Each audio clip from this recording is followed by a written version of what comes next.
Hai, halo. Perkenalkan nama saya Darul Togas, biasa dipanggil Deto. Saya adalah seorang vegan aktivis dan juga health promoter. Oke, saat ini saya ingin sharing kepada teman-teman semua mengenai apa yang telah saya pelajari selama ini. Tema atau topik pembahasan yang ingin saya sharing berhubungan dengan keadaan saat ini, di mana saat ini lagi hangat-hangatnya atau lagi heboh-hebohnya mengenai pandemik yang ada atau coronavirus. Nah, saya begitu terkesan atau begitu menarik perhatian saya ingin membahas mengenai sedikit menyinggung mengenai penyakit pandemik ini dengan apa yang ada. Judul saya adalah hewan penyebab penyakit. Nah, bagaimana? Mari kita lihat bersama. Oke, Dr. Michael Greger. Nah, mungkin ada yang telah mengenal beliau. Dr. Michael Greger ini, dia adalah seorang dokter yang spesialisnya di nutrisi. Dia merupakan co-founder dari nutritionfact.org. Hampir setiap hari dia mempublish akan jurnal-jurnal yang berhubungan dengan nutrisi. Nah, yang menarik pada tahun 2008 kemarin, Dr. Michael Greger ini, dia seolah-olah memprediksikan akan coronavirus dengan toilet paper yang ada. Atau akan terjadi satu masa di mana akan ada krisis pandemik dan orang-orang itu akan salah satu cara itu adalah mengisolasikan diri di rumah dan membayangkan bagaimana toilet paper itu atau tisu di rumah itu menjadi krisis.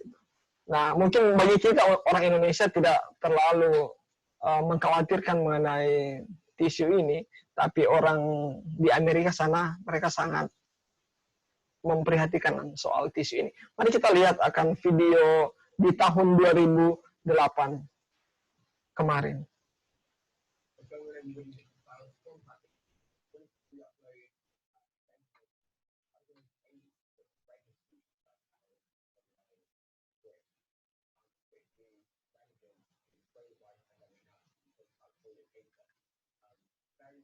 Given that this was 12 years ago when he gave the speech.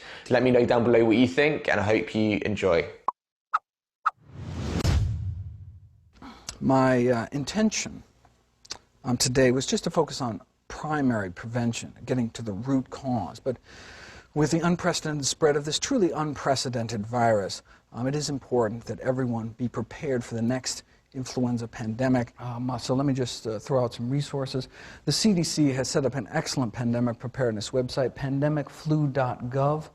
If you click across here, you will find pandemic preparedness checklists for businesses, schools, communities, faith-based groups, all the way down to individual and family preparation, which really focuses on getting everyone right now to stockpile weeks of essential supplies to shelter in place during a pandemic, isolating ourselves and our families in our homes until the danger passes. The U.S. Department of Homeland Security is now using as a key planning assumption that the U.S. population may be directed to remain in their homes under self-quarantine for up to 90 days per wave of the pandemic to support social distancing. Kind of like a snow emergency where you're just told to stay inside, don't go out unless it's an emergency. But instead of lasting a day or two, lasts weeks or even months. Everyone ready to stay in their homes for 3 months? If we have to go out to the corner store during a pandemic to buy toilet paper or something, we may be bringing back to our family more than just groceries.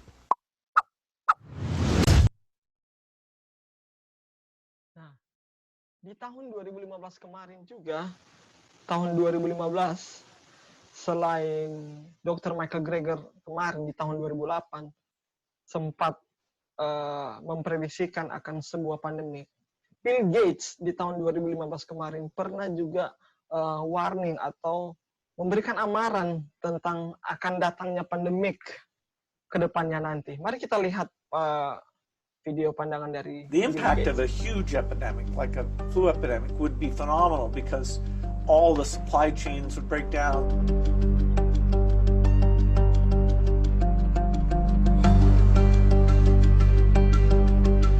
Today, the greatest risk of global catastrophe doesn't look like this. Instead, it looks like this. If anything kills over 10 million people in the next few decades, it's most likely to be a highly infectious virus rather than a war. We're not ready for the next epidemic. The impact of a huge epidemic, like a flu epidemic, would be phenomenal because all the supply chains would break down, there'd be a lot of panic, many of our systems would be overloaded, and so we all hope that doesn't come along. But being ready for epidemics of different sizes, there's a lot more we should do. The resources to go engage in the affected countries, the allocation decisions, as we've seen various flu scares. Oke, jadi dari sini kita bisa melihat ya bagaimana orang Bill Gates dan Michael Greger sebelumnya juga sudah berkepikiran bahwa ke depan nanti itu akan ada mungkin wabah atau pandemik, dan kenyataannya itu terjadi sekarang, di mana di tahun 2019 dikenal dengan COVID-19 yang berasal dari Cina kemarin, akhirnya membuat satu dunia heboh. Apa yang terjadi dengan dunia ini? Ya, itu tanggapan dari mereka. Nah, yang menarik buat saya, apa yang saya ingin share, yaitu sebenarnya ada juga seorang yang dimana di tahun 1898, orang ini namanya Ellen G. White. Nah, sebelumnya saya ingin memperkenalkan dulu mengenai beliau. Ellen G. White, dia adalah seorang penulis terinspirasi yang berkarya paling banyak diterjemahkan. Tulisan-tulisan telah diterbitkan ke dalam sekitar 150 bahasa. Meskipun sekolah formalnya berakhir di usia 9 tahun. Wow, luar biasa ya. Dia pendidikannya hanya berakhir di 9 tahun, tetapi ia menulis lebih dari 100.000 halaman dalam berbagai topik yang berbeda, termasuk topik kesehatan, rumah tangga, ekonomi, sosial, maupun akan spiritual. Nah, dia mendapatkan semua ilmu ini dari mana? Tentunya dituntun oleh Roh Kudus. Ia pun meninggikan Tuhan dan mengarahkan kepada Alkitab sebagai dasar imannya. Nah, yang menarik dari tulisan beliau adalah di tahun 1898, sebenarnya Ellen G. White ini telah mengamarkan tentang kedepannya nanti, bahwa akan ada banyak penyakit wabah, penyakit menular, maupun penyakit karena gaya hidup kita yang tidak sehat. Dan itu berasal dari hewan. Jadi pada tahun 1898, Ellen White mengamarkan terkait hewan sebagai penyebab dari penyakit. Mari kita lihat akan tulisan dari Ellen G. White ini. Oke, tulisannya ini dibuat atau dikompilasi karena saking banyaknya tulisannya. Ada satu buku yaitu Counsels on Diet. Ini merupakan sebuah buku kompilasi dari beberapa banyak tulisan-tulisannya yang khusus berhubungan dengan diet atau makanan. Dijadikan dalam satu buku yaitu Counsels on Diet and Food. Diterjemahkan juga di dalam bahasa Indonesia, yaitu Petunjuk Diet dan Makanan Anda. Nah, yang terbaru yaitu dalam buku Membina Pola Makan dan Diet. buku petunjuk diet dan makanan Anda ini sudah tidak diproduksikan lagi. Sekarang diproduksikan yaitu Membina Pola Makan dan Diet. Ini dalam satu seri. Jadi ada 6 buku dalam satu seri Membina Keluarga Sehat kalau nggak salah ya. Nah, berikut tulisan yang akan saya bacakan diambil dari buku ini. Ya, yang terdapat di dalam chapter 22 bagian 3 mengenai makanan daging. Mari kita lihat bersama-sama. Oke, Membina Makanan dan Diet halaman 402 alinea yang pertama tahun 1898. Kita lihat statementnya. Nah, ini perkataannya. Kutuk Allah telah menimpa bumi ini. Dengan sendirinya menimpa dunia binatang dan semua daging. Manusia menderita akibatnya. Mereka telah bertindak melawan hukum Allah. Binatang juga menderita akibat kutuk ini.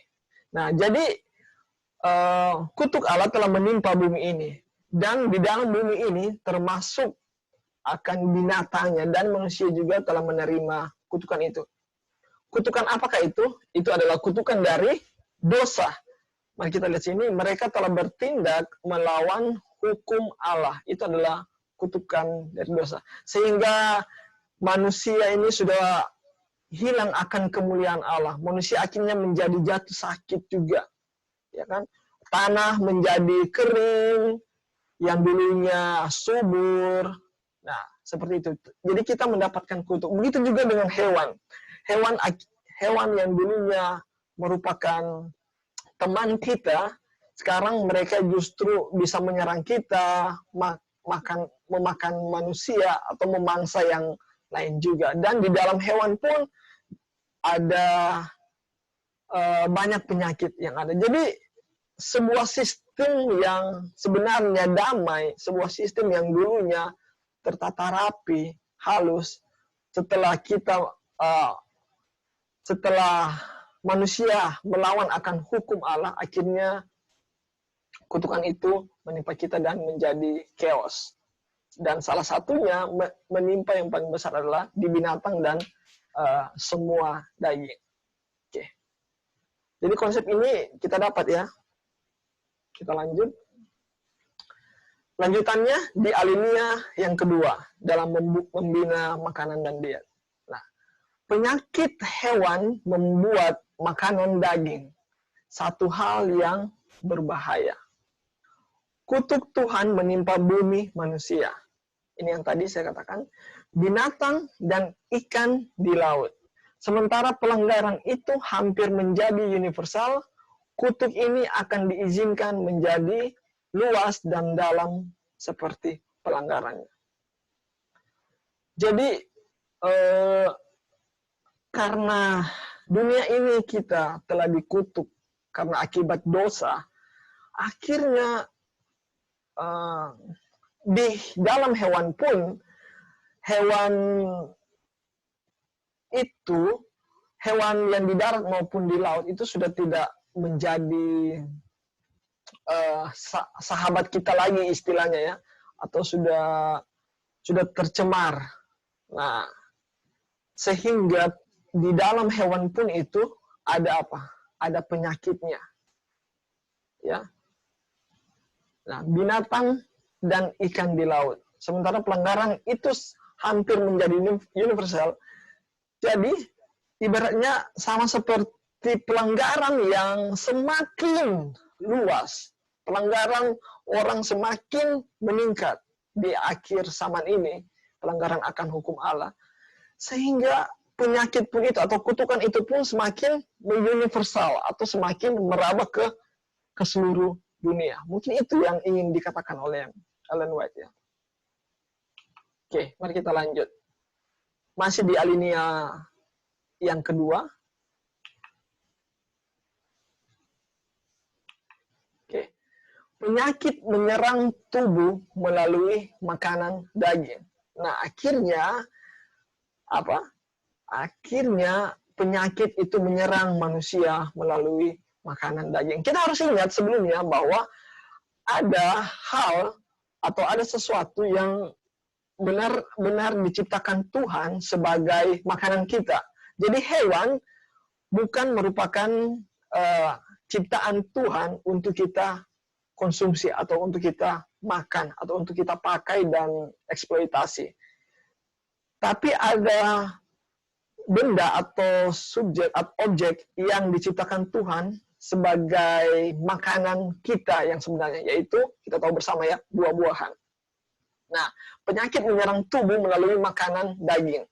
Daging bangkai binatang yang sudah ketularan penyakit itu akhirnya dijual di pasar. Tentu saja penyakit itu menulari manusia. Nah, kita lihat di sini ya. Ellen White menuliskan ini di tahun 1898. Bagaimana dia katakan bahwa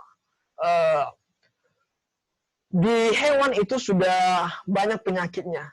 Dan daging bangkai binatang yang sudah ketularan penyakit itu, orang membawanya ke pasar atau tempat perdagangan ya, dan dijual di pasar di sana. Dan ketika orang mencicipinya, orang makannya, maka penyakit yang ada di dalam binatang itu akan menulari manusia. Ini Ellen White mengatakan mengenai penyakit menular ya, kalau saya ingin elaborate, kan ada menularinya. Ya. Jadi penyakit menular yang dijual di pasar, dengan kata lain. Kalau mengenai dijual di pasar ini, apa yang menjadi pemikiran kita saat ini? Yaitu, ya benar, mengenai COVID-19, di mana awal mulanya ditemukan penyakit ini dari pasar, wet market di Cina ya, di Wuhan. Nah, mari kita lihat akan tayangan berikut ini. Ground zero for COVID-19, a meat market, a slaughterhouse in Wuhan, China. The bird flu, the swine flu, mad cow disease, MERS, the Spanish flu. All of these viruses and many others came into existence because humans choose to enslave animals and view them as commodities. We choose to artificially inseminate them so we can steal their babies. And then we chop off all their heads and cut them up into hundreds of pieces so we can eat flesh. Did people really believe that there'd be no consequences for this type of behavior? It would have been so nice if we could have overreacted on behalf of those victims by shutting down the meat, dairy, and egg industries once and for all. We could have forced restaurants around the world to switch over to plant-based foods. Why didn't we overreact in a positive and meaningful way on behalf of the environment, the earth victim? We could have banned plastic and styrofoam, forcing those restaurants to only use biodegradable containers. Instead, we decided to force restaurants to close their dining areas and do carry-outs only, thus using more plastic and more styrofoam and filling up those containers with even more meat, cheese, milk, and eggs. Why didn't we overreact on behalf of heart disease and cancer victims? 30% of humans get cancer, 50% have a heart attack or a stroke. The main causes are meat, cheese, milk, and eggs, along with chemicals and cigarettes. Why didn't we overreact in a positive way and ban those items? Even before COVID-19 came into existence, restaurants had a sign in the restroom stating that employees had to wash their hands after going to the bathroom. We actually need to be told to wash our hands and wash them thoroughly and properly. We have to be told to cover our mouth when we cough or our nose when we sneeze so somebody else doesn't have to inhale our snot particles. It is time to wake up and truly make a difference. Focus on the root of the problem. diseases, the destruction of the earth. All of this stems from our addiction to meat, the world's oldest and strongest addiction. Stand up, become vegan, live that vegan lifestyle, and truly make a difference.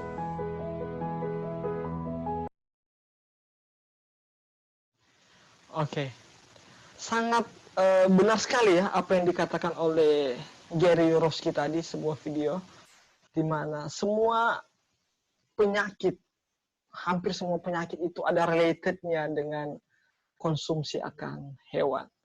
Bagaimana orang menjadi rakus untuk mengkonsumsi akan hewan.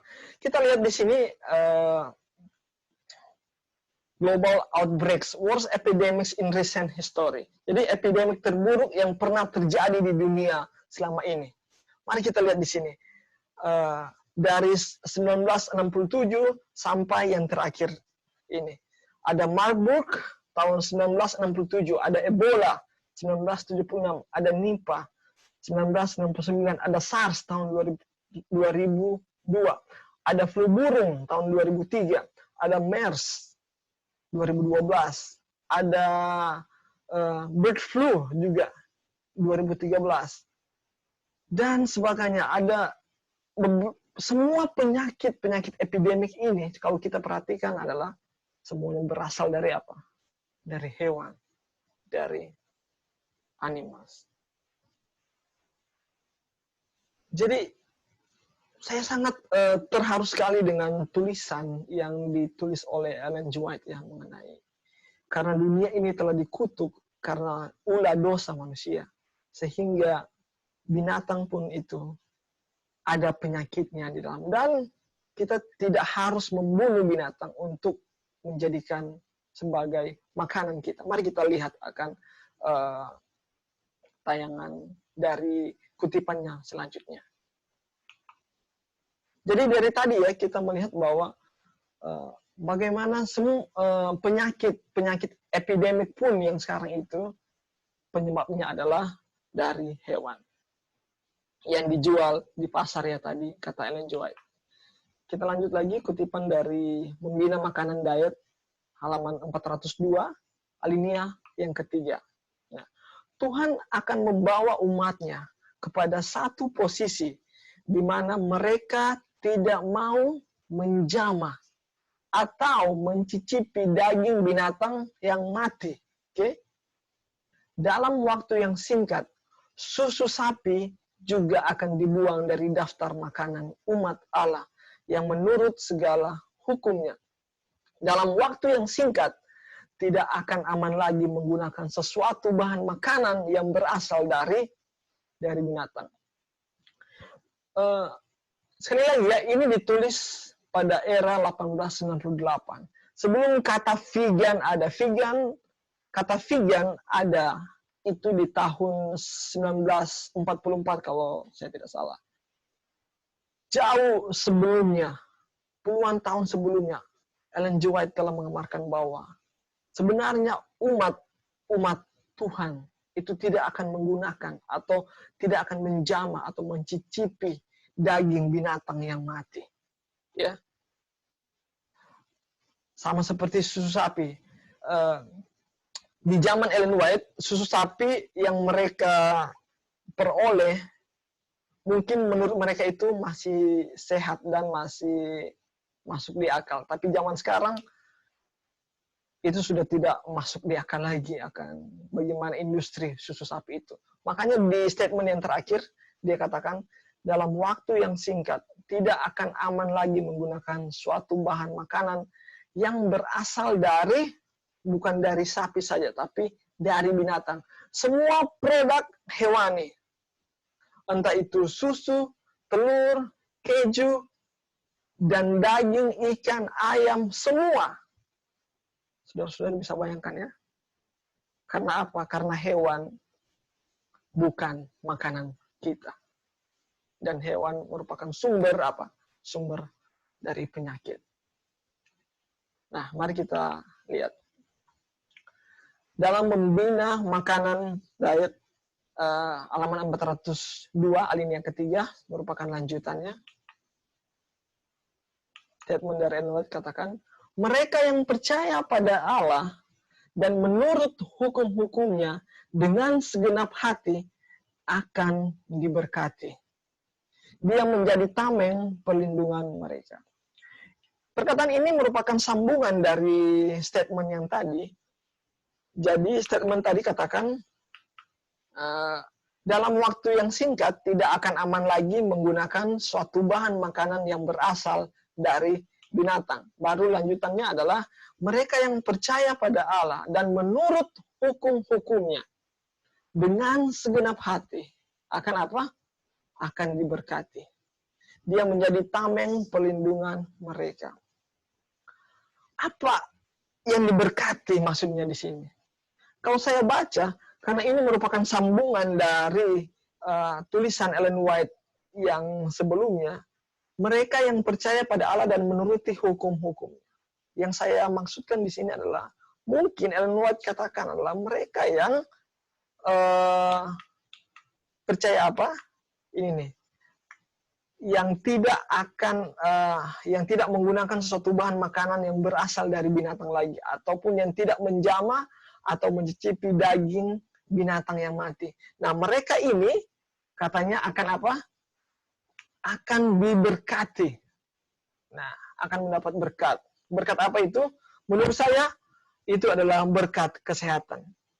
Nah, dan dia di sini merujuk kepada Tuhan, pada Allah, dia menjadi tameng perlindungan mereka. Justru ketika kita tidak menggunakan hewani sebagai produk makanan atau produk yang lain, kita itu akan apa? Akan diberkati oleh Tuhan. Dan Tuhanlah yang akan menjadi apa? Menjadi tameng. Dia menjadi tameng perlindungan mereka. Kalau kita lihat akan gambar ini, ini seperti COVID ya, atau seperti virus. Dan kita adalah orang yang di dalam ini. Nah, Tuhan, berdasarkan dari statement ini, saya boleh katakan, Tuhan menjadi tameng. Dialah yang melindungi kita dari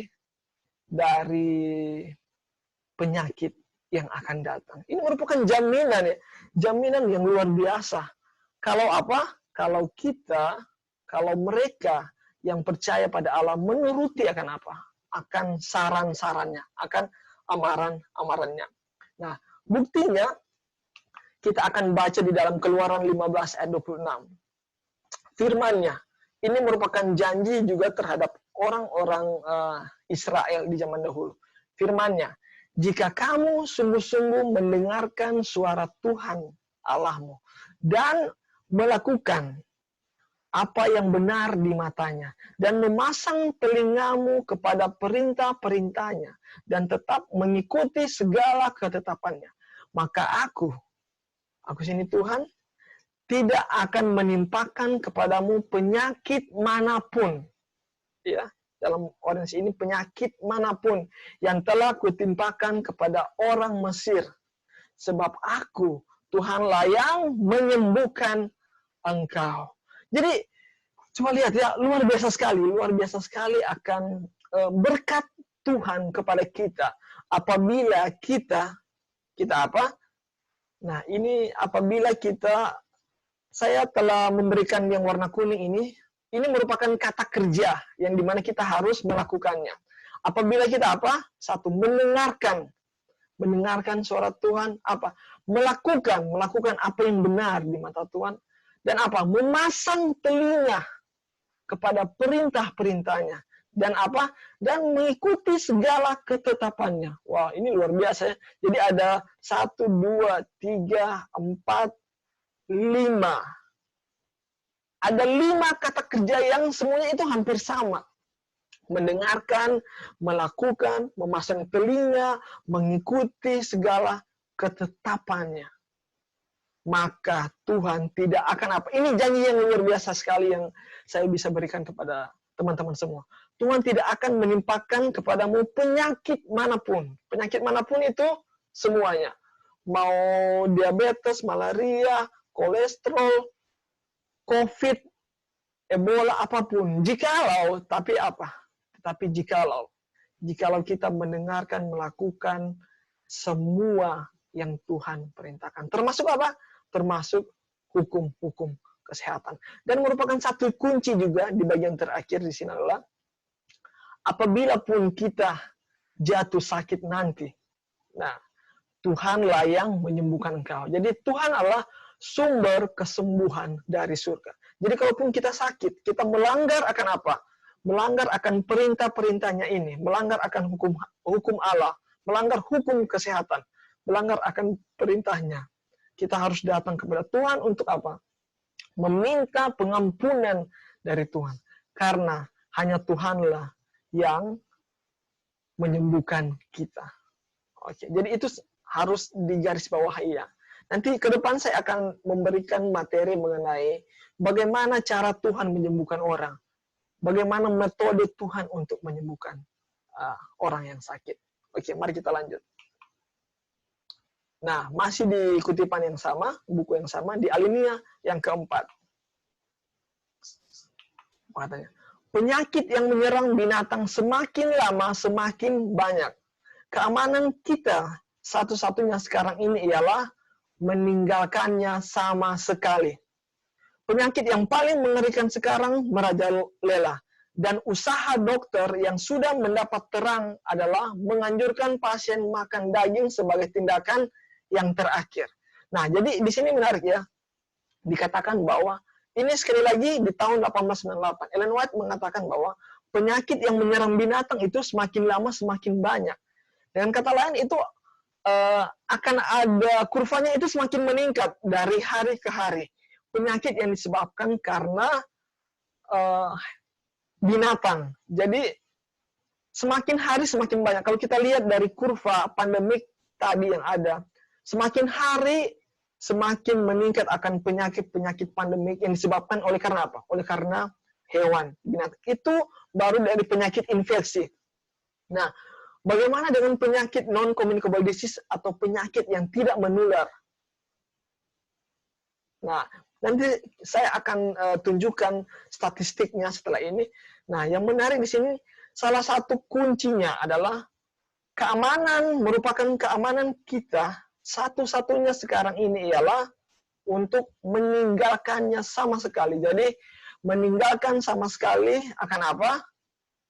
Akan produk-produk dari hewani yang telah saya bacakan tadi. Jadi, meninggalkan total. Ya. Nah, baru lanjutnya, penyakit yang paling mengerikan sekarang merajalela. Nah, penyakit-penyakit apa itu yang penyakit yang paling mengerikan sekarang merajalela? Nanti saya akan tunjukkan saat ini. Nah, dan ini juga untuk para medis, untuk para dokter. Ellen White menyarankan bahwa kalau seorang dokter atau tenaga medis, saya seorang perawat, saya mengetahui akan hal ini. Apabila saya mengetahui akan pekabaran ini, pekabaran di tahun 1898 ini mengenai binatang merupakan sumber penyakit dan sebagainya. Janganlah kita memberikan makanan hewani kepada pasien atau kepada orang-orang. Karena apa? Karena itu sudah merupakan sumber penyakitnya. Jadi, ngapain lagi kita harus memberikan mereka makanan dari hewani? Itu merupakan tindakan yang terakhir. Jadi, apabila ada seorang dokter atau perawat atau tenaga medis yang mendengarkan akan hal ini, dan kita mengetahui akan penyakit merupakan binatang merupakan sumber dari penyakit, janganlah sekali lagi kita menyarankan untuk orang-orang untuk menganjurkan mereka untuk makan makanan dari hewan. Kiranya itu harus berakhir. Nah, saya akan menjelaskan sedikit mengenai penyakit yang paling mengerikan sekarang yang merajalela. Mari kita lihat statistik yang ada. Nah, ini penyakit penyebab kematian tertinggi di dunia. Ini data dari World Health Organization tahun ini, datanya dipublish tahun 2018, tapi datanya ini dari tahun 2016. Nah, kita melihat yang warna biru ini merupakan penyakit non-communicable disease ya, atau penyakit yang tidak menular atau tidak berjangkit. Kita lihat pembunuh nomor 1 di dunia adalah heart disease, penyakit jantung. Yang kedua diikuti oleh stroke. Nah, Baru yang berikut adalah chronic obstructive pulmonary disease. Ini penyakit pulmonari, paru-paru. Dan yang berikut adalah Alzheimer disease untuk non-communicable disease. Sebelumnya ada lower respiratory infection. Nah, kalau COVID kebanyakan orang meninggal karena ini termasuknya lower respiratory infection dan sebagainya dan sebagainya.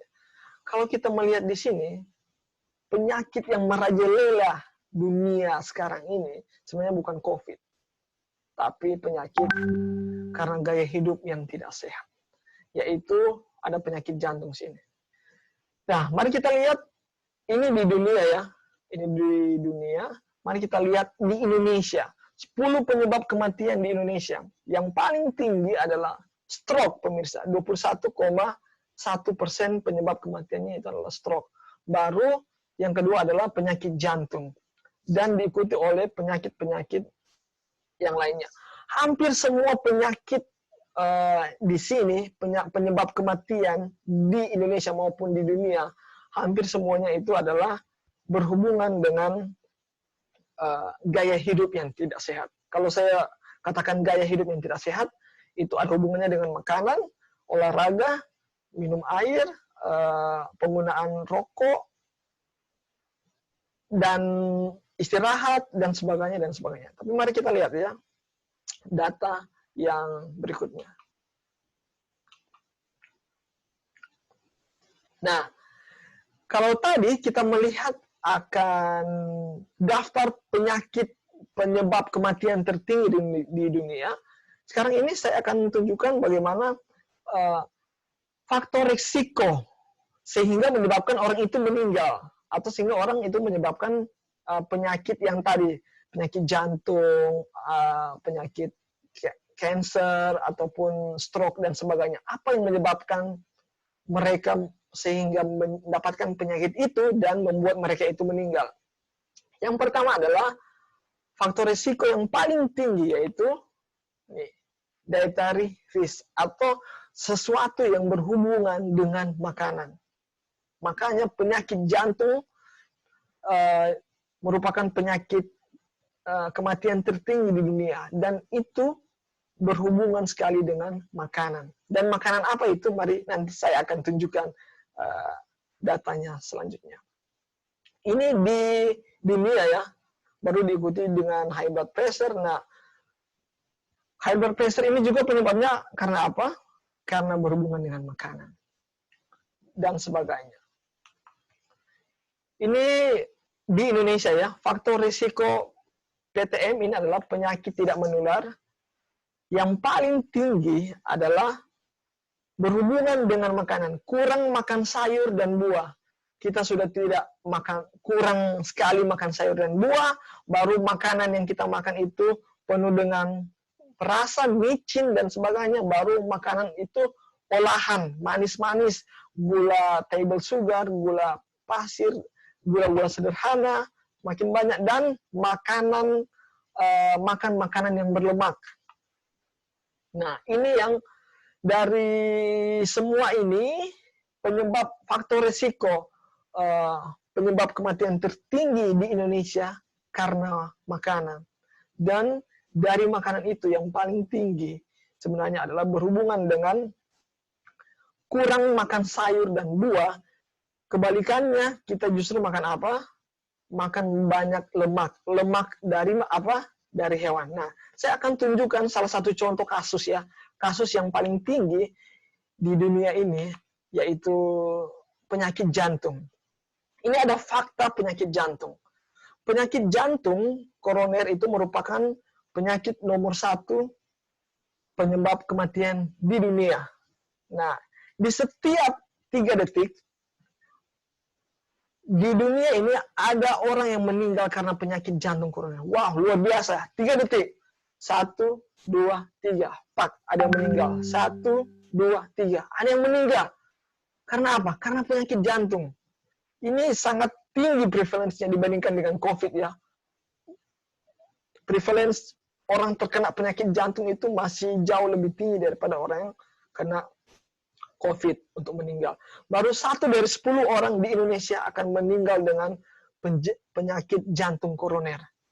Kalau ada 10 orang yang menonton akan tayangan ini, 1 dari 10 orang itu akan meninggal karena penyakit jantung. Dan bukan hanya dari penyakitnya, dari segi ekonomi, total biaya sekitar 7,4 triliun total biaya pelayanan yang dihabiskan penyakit jantung dan terbanyak dari seluruh jenis penyakit di tahun 2016. Kalau kita menderita penyakit jantung, sudah menderita sakit, tambah lagi dengan ekonomi kita akan apa? Akan raib. Nah, apa yang menyebabkan penyakit jantung ini? Nah, jantung koroner, penyakit jantung koroner adalah penyakit jantung yang terjadi akibat penyempitan di dalam pembuluh darah koroner di jantung yang dapat menyebabkan serangan jantung. Ingat, ini adalah merupakan penyakit nomor 1 di dunia ya. Nah, penyebabnya adalah kalau kita melihat ini arteri yang normal, ini seperti selang, dia akan mengalir normal ya, seperti selang. Tetapi bagaimana yang terjadi dengan selang itu? Ada sumbatan di dalamnya, ada plak istilahnya. Dia itu akan tekanannya akan semakin kencang. Itulah yang dinamakan dengan hipertensi. Dan apa yang menyebabkan terjadinya penyempitan ini? Itu adalah lemak atau plak atau aterosklerosis namanya. Dan lemak yang paling tinggi itu dari hewan ini. Nanti saya akan jelaskan sebentar. Jadi ini ya pembuluh darah yang tersumbat oleh bekuan darah. Akhirnya lama-lama dia akan menipis dan tertutup. Dan akhirnya dia akan darah tidak mengalir lagi, suplai oksigen ke dalam jantung tidak mengalir lagi, akhirnya dia akan pecah, maka jadilah serangan jantung. Nah, sebuah studi yang ditulis dalam jurnal Fermented Journal 2013 ya. Nah, ini yang terjadi sebenarnya dengan orang yang pemakan hewan, meat eaters. Nah, kalau kita lihat, inilah yang terjadi. Inilah yang saya katakan tadi, pembuluh darah yang tersumbat, aterosklerosis, yang menutupi akan arterinya, pembuluh darah. Ini yang mereka yang vegetarian, yang masih mengkonsumsi akan telur, dan susu, dan keju, dan sebagainya. Sedangkan ini yang plant-based. Tetap ada saja aterosklerosisnya, tapi sangat kecil. Tapi dibandingkan dengan meat eaters, ini sangat besar. Nah, ini merupakan sebuah penyakit yang merajalela dunia pada saat ini. Ini saya hanya ambil contoh penyakit jantung ya, belum dengan penyakit yang lain. Nah, bagaimana Ellen G. White yang sudah mengamarkan dari tahun 1898 bahwa akan banyak penyakit yang merajalela yang berasal dari binatang. Oke. Mari kita lanjut akan tulisannya di alinea yang keempat. Karena itu, laki-laki dan perempuan di negeri ini mengalami kemerosotan moral. Ini sambungan dari tadi ya, karena mereka mengkonsumsi hewani, jadilah mereka kemerosotan moral. Darahnya kotor dan penyakit berkembang dalam tubuh mereka. Ini disebabkan karena makanan daging. Karena makanan daging, banyak yang meninggal. Mereka tidak mengetahui apa sebabnya. Wow, ini luar biasa sekali ya. Jadi, makanan daging ini berdampak bukan hanya kepada darah kita yang kotor, ya, yang tadi darah kita kotor, yang tadi saya maksudkan ya, ada plak di dalamnya. Ellen White menuliskan itu. Darah yang kotor maksudnya ada plak, aterosklerosis kalau kita terjemahkan di dunia yang sekarang. Dan penyakit berkembang di dalam tubuh mereka, penyakit yang lain tentunya. Bisa juga penyakit infeksi seperti COVID yang tadinya. Tapi juga kemerosotan moral. Jadi moral orang pemakan daging itu dikatakan di sini semakin merosot ya. Dia menyerang akan moral kita. Nah, maksud saya adalah moral. Coba saudara atau orang-orang yang menyaksikan video ini mencoba untuk membunuh sapi yang akan dimakannya dengan membunuh sendiri itu. Maksud saya, bisa nggak kita melakukan sendiri akan sesuatu yang kita makan itu? Contoh kalau kita ingin makan ikan, kita membunuh ikan itu. sendiri baru kita akan mengelolanya. Kita akan membunuh sapi baru kita mengelolanya. Biasanya orang yang melakukan itu moralnya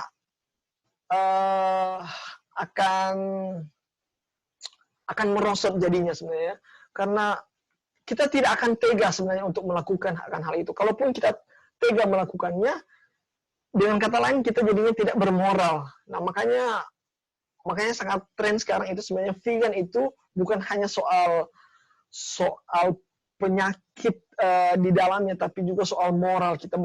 Bagaimana mungkin kita bisa menyembelih akan contoh ikan atau hewan yang hidup untuk kita makan menjadi sumber makanan kita? Itu menurut saya itu tidak bermoral. Dan orang-orang apa? Meninggal. Data yang tadi sudah sangat jelas, orang meninggal karena apa? Mereka tidak mengetahui akan apa? Akan sebabnya. Ini apa ya? Sebenarnya orang-orang tahu sebabnya, tapi mereka tidak mau move on. Kalau yang saya perhatikan adalah orang sebenarnya terbrainwash atau terbawa dalam alam bawah sadar mereka, sehingga mereka terus mengkonsumsi akan itu, dan tanpa disadari mereka akhirnya menjadi sakit dan mereka meninggal. Mungkin itu yang dikatakan mereka tidak mengetahui sebabnya. Dan kalau teman-teman melihat akan materi ini, pasti mengetahui kan? Nah, sekarang kita mengetahui penyebab dari begitu banyak penyakit yang ada, yaitu dari hewan. Oke, dan karena kita baru mengetahui sekarang, jadilah marilah kita itu harus apa? Harus berubah atau merubahkan gaya hidup kita. Saya ingin menyampaikan sesuatu tapi saya sudah lupa ya. Mungkin sebentar akan saya bagikan. Nah, di dalam Amsal 16 ayat 25 katakan, ada jalan yang disangka orang itu apa? Lurus, tapi ujungnya menuju maut. Mungkin ini ya, kita melihat makanan itu biasa aja sih, hewan itu biasa aja. Kita melihat lurus-lurus aja, tapi padahal ujungnya sebenarnya menuju kepada maut. Mungkin ayat ini sangat cocok untuk apa yang ingin saya katakan tadi. Jangan kita terbrainwash melihat bahwa wah ini biasa aja, ini nggak ada hubungannya dengan penyakit, nggak ada hubungannya dengan kehidupan ini. Tetapi ternyata ujungnya itu apa? Menuju maut. Nah, kita lanjut akan kutipannya. Jikalau kebenaran diketahui, kebenaran itu akan bersaksi bahwa daging binatanglah yang membawa kematian. Tidak enak memikirkan makanan daging. Tetapi ada sesuatu selain ini. Dengan memakan daging, kita memakan daging yang sudah ketularan penyakit. Ini menanam benih kebusukan di dalam tubuh manusia. Nah, diingatkan lagi ya, kalau kita mengkonsumsi hewan yang sudah berpenyakit, kita menjadi ketularan akan apa? Akan penyakit. Dan itu dibuktikan oleh kasus yang sekarang ini, yang lagi pandemik, yaitu COVID-19. Belum begitu banyak akan penyakit-penyakit di luar sana yang sebenarnya ada hubungannya dengan konsumsi akan hewan. Tidak enak memikirkan makanan daging. Pernahkah saudara-saudara, teman-teman semua pergi ke rumah potong hewan? Saya pernah mengalami keadaan di mana saya pergi ke tempat pemotongan hewan. Dan itu, saudara-saudara, teman-teman, sangat tidak enak. Memikirkan saja soal daging itu tidak enak. Bagaimana saya harus melihat sapi itu disembelih dan dia masih hidup, dia merasakan kesakitan, dia merasakan ketakutan, air matanya terjatuh, darahnya mengalir. Sapi itu seolah-olah berkata kepada saya, "Come on bro, lepaskan saya dari jerat ini," gitu. Dan itu sangat tidak enak sekali untuk dilihat. Dan sesuatu yang tidak enak untuk dilihat, kenapa kita harus memakannya. Nah, itu juga yang merupakan salah satu poin yang penting. Jadi, apabila kita mengetahui akan kebenaran ini, maka kita akan melihat, kita akan terbuka pikiran kita bahwa kebenaran itu akan bersaksi bahwa daging binatanglah yang membawa kematian. Efek dari eksploitasi hewan inilah yang sebenarnya membawa malapetaka, penyakit, dan hal-hal yang lain buat kita ya. Oke, jangan lama lagi akan selesai. Nah, ini mungkin statement yang terakhir. Jikalau kebenaran diketahui, oke, ini tadi sudah. Nah, kalau begitu, kalau kita tidak mengkonsumsi akan animal products atau hewan, karena di situ sumber kematian, lalu kita harus mengkonsumsi apa? Lalu kita harus makan apa? Nah, di dalam buku yang sama, di Membina Pola Makan dan Diet, halaman 351 di alinea yang kedua. Ini masih buku yang sama ya, tapi berbeda paragraf, beda halaman. Ellen White mengatakan, di dalam biji-bijian, di dalam buah-buahan, kacang-kacangan, dan sayuran terdapat semua unsur makanan yang kita perlukan. Jikalau kita menghampiri Allah dengan kesederhanaan pikiran kita, Dia akan mengajar kita bagaimana cara menyediakan akan makanan bergizi yang bebas dari makanan daging. Wow, luar biasa sekali. Merasa damai ya saudara. Bagaimana di dalam biji-bijian, buah-buahan, kacang-kacangan, dan sayur-sayuran. Semua unsur makanan itu lengkap ada. Dan kalau kita datang dengan kesederhanaan pikiran kita, kesederhanaan pikiran kita maksudnya adalah dengan open-minded ya kepada Tuhan. Dengan sadar bahwa, wah Tuhan ternyata selama ini hewan itu bukanlah makanan kita sebenarnya. Maka dialah yang akan mengajari kita bagaimana cara menyediakannya. Tuhan akan memberikan kita hikmat, akal budi bagi kita. Untuk mengolah akan makanan-makanan ini. Ada sekitar 80.000 jenis, saya katakan ya, 80.000 jenis tanaman, tumbuhan, buah-buahan, spesies tumbuhan yang ada di dunia ini yang bisa kita makan. Dan kalau kita datang sama Tuhan dengan kerendahan hati, dengan pikiran open-minded sama Tuhan, maka Tuhan akan mengajari bagaimana untuk mengelolanya. Dan semua nutrisi yang ada bisa kita konsumsi. Ini akhir dari sharing saya.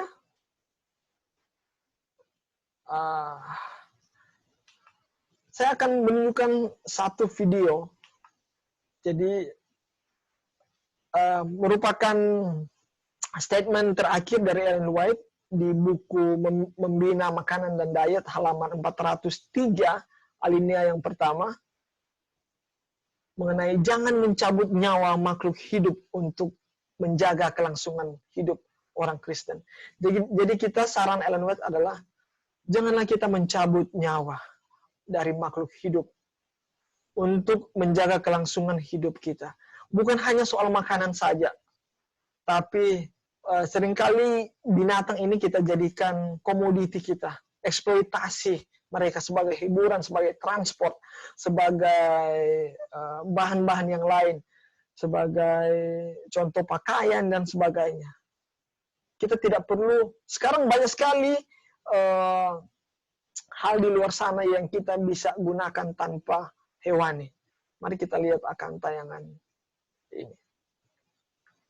Hi, hope you guys are all doing well. Yes, I know I'm wearing a mask, but this video is actually not about the coronavirus. This video, you can say, is like a shout out to a friend I have in India. He is an amazing, incredible activist. He runs a YouTube channel and a Facebook page called Mission Vegan Andhra. You might have heard about him. And he does fabulous work with it will touch your heart. So let's see the video.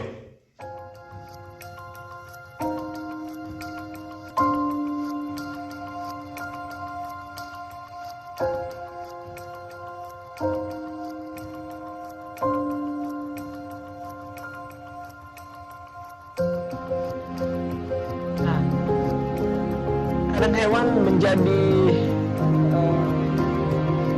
alat transportasi ya, dan mereka sangat disiksa. Kemudian hari ini sudah banyak transportasi ojek online, kita menggunakan motor, mobil. Kenapa kita harus menggunakan hewan? Dan akhirnya mereka itu apa? Yaitu meninggal, disiksa. Banyak juga hewan dijadikan sebagai hiburan. Ya, seperti ini. Seperti ini gajah ya.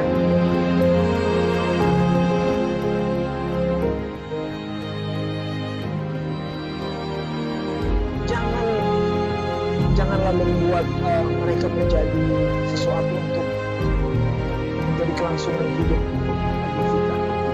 Ini banyak hewan yang dijadikan alat untuk uji coba, tes di lab.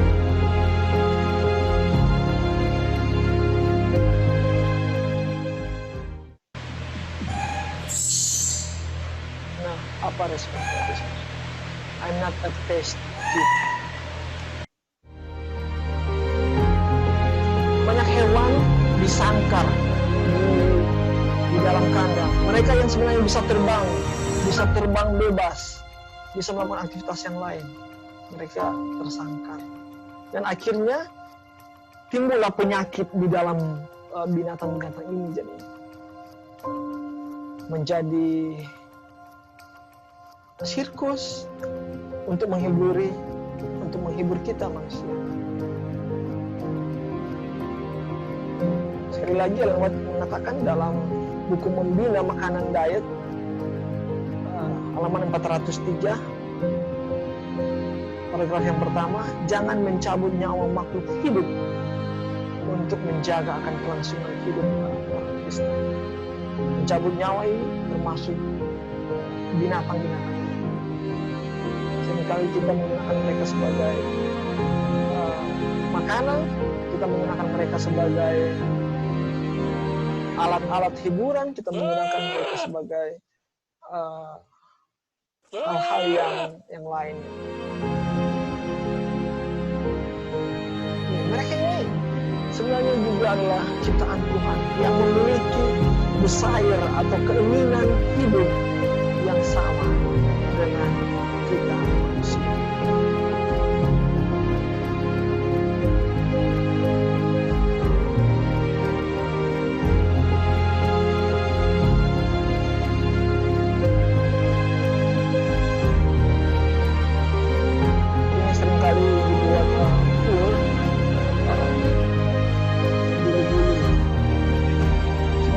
Eksploitasi, hewan eksploitasi.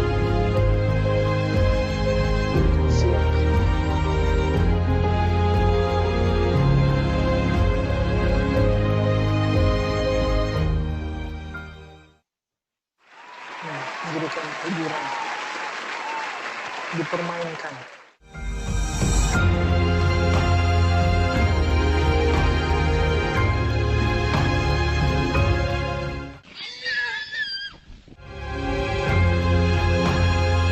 Mereka dipaksa untuk memenuhi akan keinginan kita manusia. Dan akhirnya sebenarnya di dalam tubuh hewan itu diproduksi akan hormon-hormon stres. Dan akhirnya dari hormon stres sama seperti manusia ya, ketika manusia itu stres, kita memproduksi akan hormon stres. Hormon stres ini akan membuat tubuh kita menjadi asam dan akhirnya menjadi timbul penyakit yang ada, dan hewan-hewan ini mendapat penyakit juga. Ini menjadi hiburan.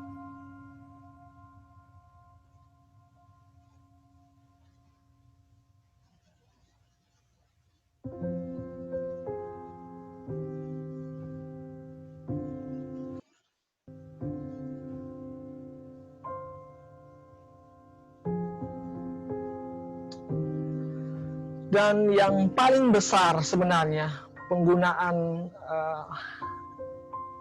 hewan ini adalah dari makanan. Hewan, dari kematian hewan di seluruh dunia itu 98% dibunuh karena makanan kita, karena desire akan keinginan kita. Jadi mungkin itu ya sharing saya. Stoplah untuk mengkonsumsi akan hewan, menggunakan mereka sebagai komoditi. Karena seharusnya kita menjaga mereka, seharusnya kita bersahabat dengan mereka, bukan menjadi komoditi mereka. Karena tadi tulisan-tulisan tadi mengatakan bahwa di sana sumber penyakitnya, karena sudah terkutuk mereka menjadi sumber penyakit dari apa yang ada. Akhir kata, I don't want you to think like me. Stop untuk mengeksploitasi hewan, stop untuk mengkonsumsi hewan, karena hewan adalah sumber penyakit dan sebagainya. I don't want you to think like me, I just want you to think. Cobalah saya ajak kita untuk berpikir, dan pilihan itu ada di tangan kita masing-masing. Kiranya Tuhan dapat memberkati kita semua. Go vegan, kabarkan yang positif sampai Yesus datang.